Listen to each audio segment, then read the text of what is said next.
Did you know in North Korea that there is no internet? There's limited electricity. There's no contact with the outside world.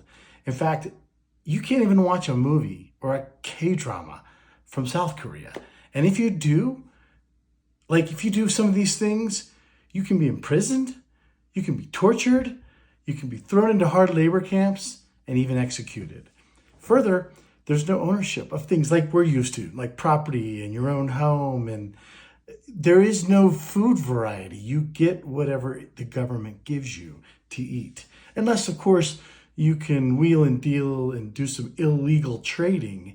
It's crazy. So I think to myself, what if this were you?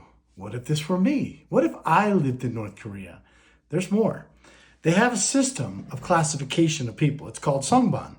And basically, every North Korean citizen is controlled by the government. Your food, your job, employment, your education, your housing, your healthcare, all facets of life are controlled depending upon the classification system that you got put in. So what are the classification systems? There's three basic ones.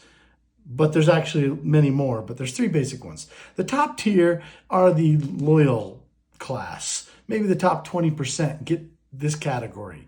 They're the ones that the regime has determined that are going to be loyal, and they would never question, the regime or any of the rules. The next class is this wavering class, they call it. It's about 50%-ish of the population. The third class is what they call, I think there's another word for it, but it's kind of the rebellious class. This is the class where you have very few privileges, and it is almost impossible to rise up to another classification. Well, how do you get classified? It started after World War II. If you had a grandfather or a father that was a landlord, that was a business owner, that had any ties to democracy or the United States or things like that, you were considered in the rebellious class, the lowest class.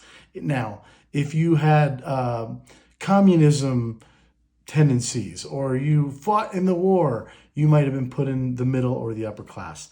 It's crazy, but think about it. What if this were you? What would you do, or what would you hope that someone across the world would do for you? That is what motivates me to produce a film based upon this book, A Necessary Lie, because this story is powerful, and it tells the world what's going on in North Korea, and it tells the hardships and the resilience of the human spirit to escape and have freedom.